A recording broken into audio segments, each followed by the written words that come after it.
Hello students, welcome back to YouTube channel logos bio. আজকে আমরা class 12-এর first semester থেকে sexual reproduction in flowering plants অর্থাৎ সপুষ্পক উদ্ভিদদের যৌন জনন চ্যাপ্টার থেকে একটি টপিক পড়ব, যেটা হচ্ছে এমব্রায়োজেনেসিস ইন ডাইক্লোথ প্ল্যান্ট অর্থাৎ দ্বিবীজপত্রী উদ্ভিদদের ভ্রূণের গঠন। এর আগে আমরা এই চ্যাপ্টার থেকেই মাইক্রোস্পোরোজেনেসিস, মেগাস্পোরোজেনেসিস, ডবল ফার্টিলাইজেশন পড়েছি অর্থাৎ পুংলিঙ্গধর, স্ত্রীলিঙ্গধরের উৎপত্তি, ভ্রূণস্থলীর গঠন, এমব্রায়োস্যাক ডেভেলপমেন্ট আমরা সেখানে পড়েছি। আমরা বিভিন্ন ধরনের ওভিউল সম্পর্কে পড়েছি, মনোস্পোরিক, বাইস্পোরিক, টেট্রাস্পোরিক যে ওভিউলগুলো সেগুলো সম্পর্কে পড়েছি। তারপর আমরা দ্বিনিষেক পড়েছি।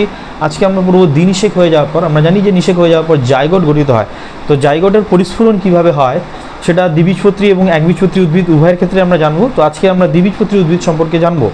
তো দ্বিবীজপত্রী উদ্ভিদের ক্ষেত্রে ভ্রূণের যে উৎপাদন, ভ্রূণটা কীভাবে ডেভেলপ হয় স্টেপ বাই স্টেপ, সেটা আজকে আমরা জানবো। তো এখানে আমি একটা স্কিম করে নিয়েছি ছকের মাধ্যমে। আমাদের ছকের মাধ্যমে আমরা এটা পড়লে আমাদের বেশি করে মনে থাকবে। তো সর্বপ্রথমে আমরা একটা জাইগোট নিয়ে নেব। সেই জাইগোটের প্রথমে আমার বিভাজন ঘটবে। জাইগোটের আমার কি ঘটবে? বিভাজন হবে।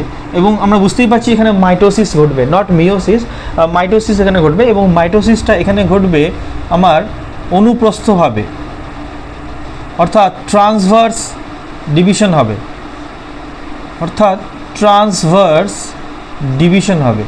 দিয়ে ট্রান্সভার্স ডিভিশন হয়ে দু ধরনের কোষ তৈরি করবে। একটাকে আমরা বলবো ভিত্তিকোষ আর একটাকে আমরা বলবো প্রান্তকোষ। এবং এই যে মাইটোসিসটা এখানে ঘটবে, এই মাইটোসিসটা কিন্তু আনইকুয়াল সাইটোপ্লাজমিক ডিভিশনের মাধ্যমে ঘটবে, আনইকুয়াল সাইটোপ্লাজমিক ডিভিশনের মাধ্যমে ঘটবে। আমি এখানে একটা ছবি দিয়ে তোমাদেরকে বোঝানোর চেষ্টা করছি। Suppose this is your zygote, এটা তোমার জাইগট, এখানে 2n সংখ্যক ক্রোমোজোম রয়েছে। এবার এই জাইগোটের অনুপ্রস্থ অর্থাৎ এইভাবে আমার বিভাজন ঘটবে এবং এইখানে আমার দুটো কোষ তৈরি হয়ে যাবে, একটা বড় আকৃতির কোষ, একটা ছোট আকৃতির কোষ। বড় আকৃতির এই যে কোষ হলো, এই ডিভিশনটাকেই আমরা বলছি আনইকুয়াল মাইটোটিক ডিভিশন, যেটা ট্রান্সভার্স হলো, অনুপ্রস্থভাবে হলো। এবং এইখানে দুটো কোষ তৈরি হলো। এই প্রথম কোষটাকে আমরা বলছি ভিত্তিকোষ এবং নিচের কোষটাকে আমরা বলছি প্রান্তকোষ। এবারে এই ভিত্তিকোষ এবং প্রান্তকোষ দুটোই কিন্তু মাইটোসিস করতে থাকবে, বারবার বিভাজিত হয়ে আমার সাসপেন্সার এবং প্রো এমব্রায়ো গঠন করবে। এই যে উপরের ভিত্তিকোষটা আছে, এ আরও 2 থেকে 3 বার ট্রান্সভার্স ডিভিশন করবে। ট্রান্সভার্স ডিভিশন মানে এই কোষটা ধরো এইভাবে এইভাবে এইভাবে বিভাজন হচ্ছে, এইভাবে এইভাবে বিভাজন হয়ে আমার আরও 4 থেকে 5টা নতুন নতুন কোষ তৈরি করবে।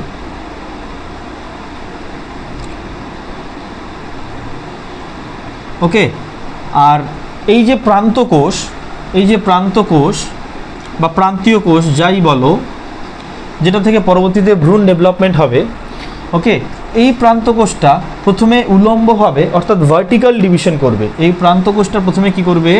ভার্টিক্যাল ডিভিশন করবে। এইভাবে করে নিয়ে ভার্টিক্যাল ডিভিশন করবে।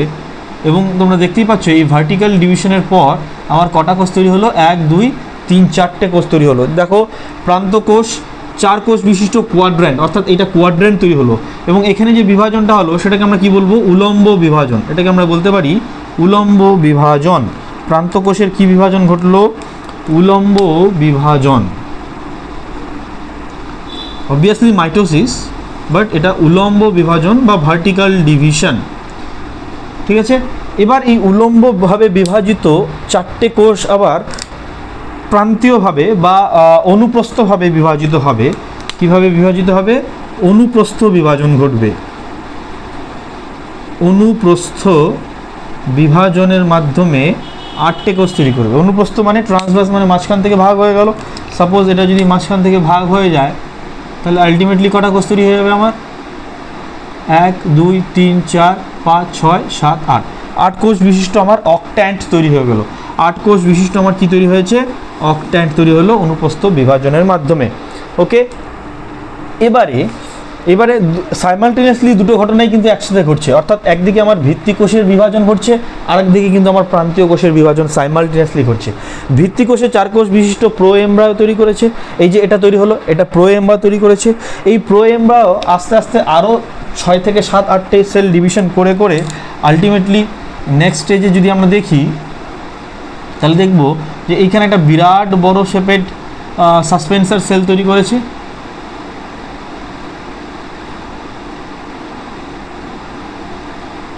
দশ থেকে 11টা কোষযুক্ত সাসপেন্সার সেল তৈরি করেছে, আর এখানে একটা বিরাট বড় কোষ তৈরি করেছে। আর নিচের দিকে রয়েছে আমার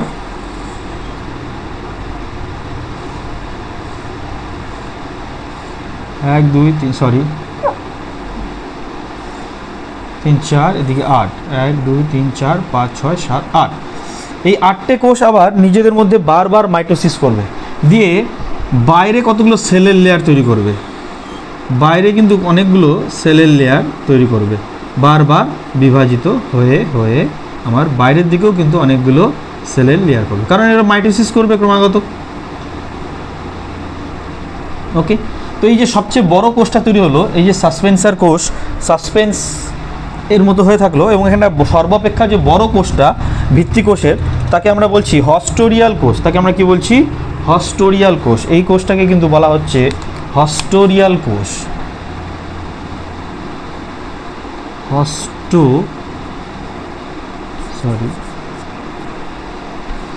এই কোষটাকে আমরা বলতে পারি হস্টোরিয়াল কোষ, যা কিনা কাজ কি, যা কিনা এটা তো সিড ফরমেশন করবে পরবর্তীতে, কারণ আমরা জানি যে আমাদের যে এমব্রায়ো স্যাকটা রয়েছে সেটা ওভিউলের ভিতরে রয়েছে, আর আমরা জানি যে ওভিউলটা সিড ফরমেশন করে। সেই সিডের মধ্যে কিন্তু এই এমব্রায়োটা ডেভেলপ হচ্ছে। তো এই সিডের মধ্যে এন্ডোস্পার্ম আছে আমরা জানি।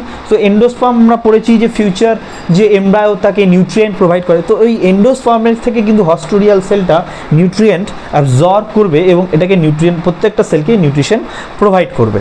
ওকে, তো হস্টোরিয়াল কোষ তৈরি হয়ে গেছে। হস্টোরিয়াল কোষের আর কোনো ভূমিকা নেই। এবারে এই যে 8 কোষ বিশিষ্ট অক্ট্যান্ট তৈরি হয়েছে, এইটাকে আমরা কি বলতে পারি? এই সেলটাকে, এটাকে আমরা বলতে পারি অক্ট্যান্ট।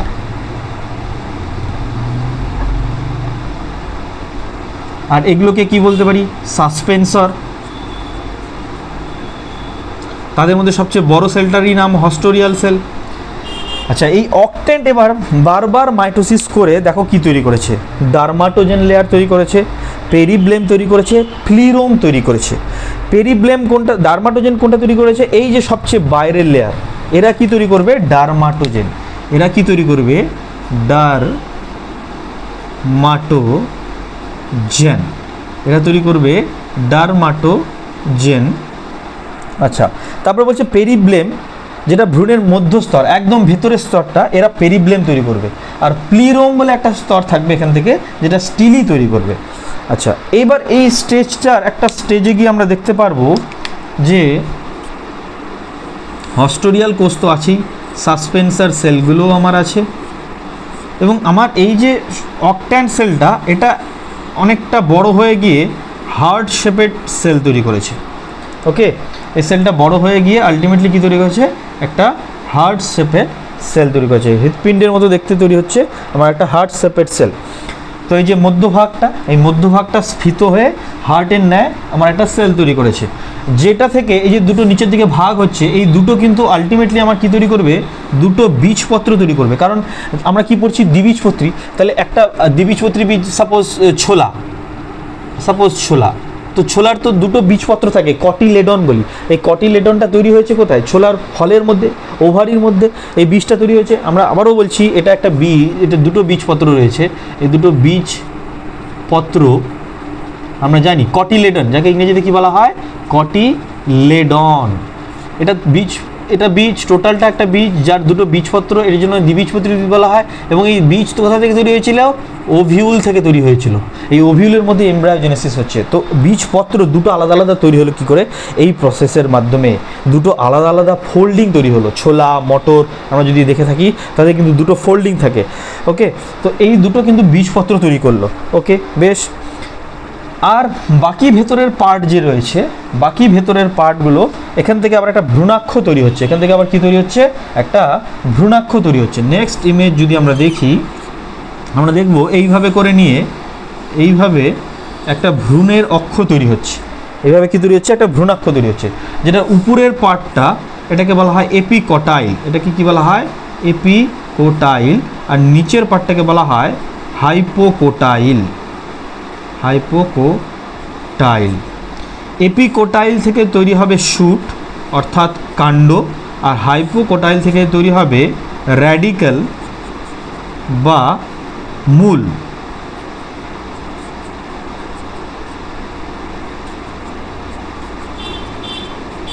বুঝা গেল?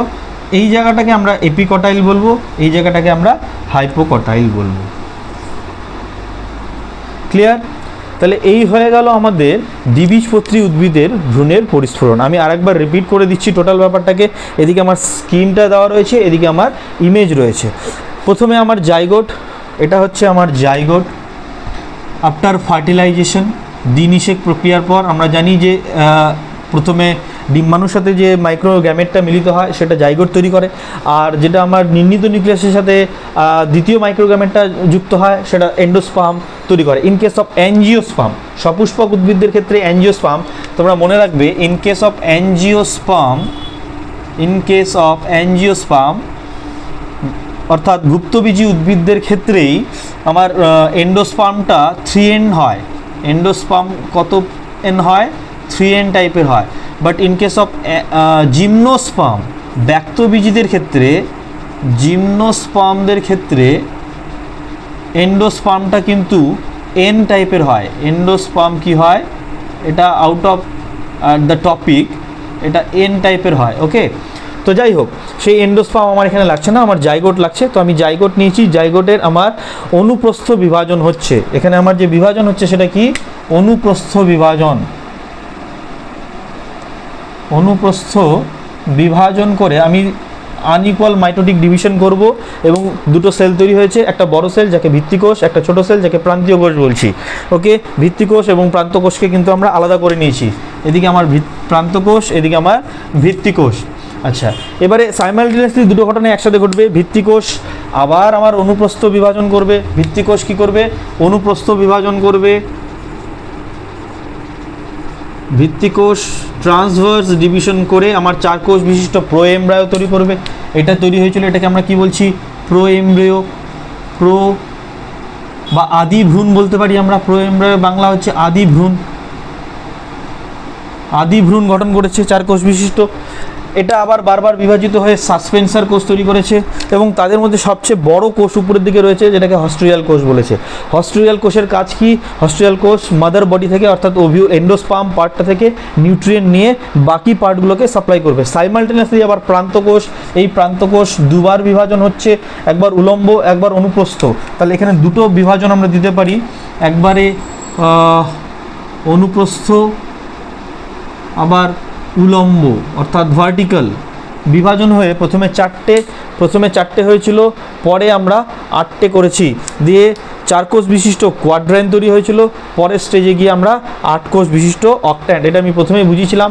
ওকে, এবার এই অক্ট্যান্ট সেল বারবার মাইটোটিক্যালি ডিভাইড করে সবচেয়ে বাইরের একটা লেয়ার তৈরি করেছিল যেটা ডার্মাটোজেন বা বহিস্তক তৈরি করেছে, এবং ভেতরের যে স্ফীত অংশটা সেটা পেরিব্লেম তৈরি করেছে আর প্লিরোম তৈরি করেছে। স্ফীত অংশটা দুটো অংশ তৈরি করেছে, পেরিব্লেম এবং প্লিরোম।